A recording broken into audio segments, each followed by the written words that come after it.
She asked it casually, like she was asking me to grab milk. "Can you act single tonight?" She was standing in front of the mirror, curling her hair, her back to me, her voice light, practiced. The word act stuck in my throat. I watched her reflection instead of her face, the way she checked her phone between curls, the way her smile appeared and vanished too fast to be real. "Sure," I said. One word, clean, controlled. The drive to the club was quiet. City lights smeared across the windshield like fingerprints. She tapped her nails against her thigh, nervous energy disguised as excitement. I parked. She didn't kiss me goodbye, didn't even look back.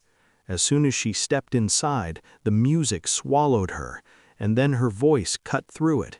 She yelled his name, loud, desperate, familiar, from across the room. I didn't need to see his face to know it was him.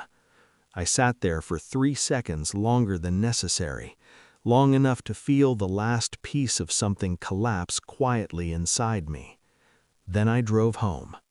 I packed everything that mattered, not angrily, not fast, methodically. At 2:07 a.m. my phone buzzed.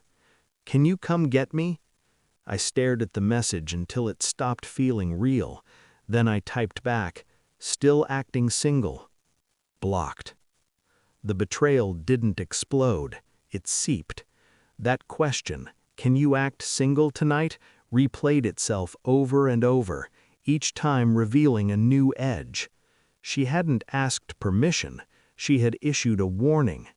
I remembered the small things I'd ignored, the sudden privacy with her phone, the way she stopped saying we and started saying I, how his name, her toxic ex, kept resurfacing in stories that didn't require him.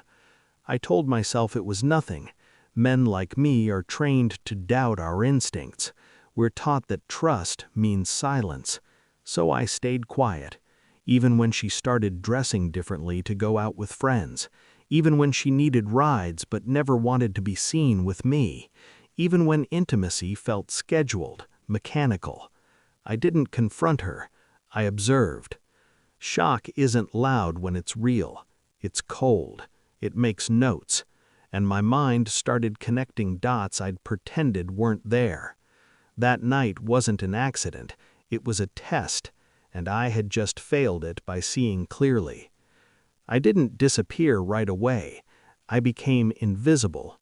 I watched how she moved through the apartment like I was furniture, how she smiled at her phone and offered me silence, how she mentioned his name accidentally, then too deliberately.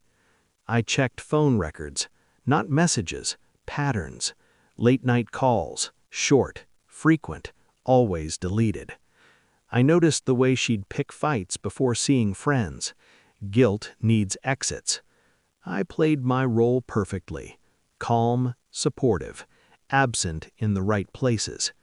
Inside, my mind worked like a locked room with too many clocks. I confirmed what I already knew by listening instead of asking, by waiting instead of reacting. She wasn't torn, she was balancing, and I was the weight she planned to drop. The night she came home smelling like his cologne, she talked too much. Lies spill when they're tired. I nodded. I smiled. I began packing mentally before I touched a single box. The truth didn't arrive dramatically. It arrived complete. A mutual friend slipped once, just enough. A timeline she couldn't undo. I asked one question I already knew the answer to. How long? She froze. Silence tells the truth faster than words. Does it matter? She whispered. I nodded. She cried. Said it was complicated. Said she was confused. Said I was safe. Safe? I handed her my keys. I know, I said. Nothing else. The look on her face wasn't relief, it was terror. Because she realized I hadn't discovered anything that night. I had been confirming it. I didn't yell. I didn't insult her. I left. That was the power move. I took my name off the lease, canceled shared plans, removed myself from her future without announcing it. She tried to rewrite the story, called, texted, apologized in paragraphs. I responded once. "You didn't choose him," I wrote. "You chose yourself." And I let her live with that truth. She lost stability, lost certainty, lost the man who knew her patterns better than she knew herself. I gained silence.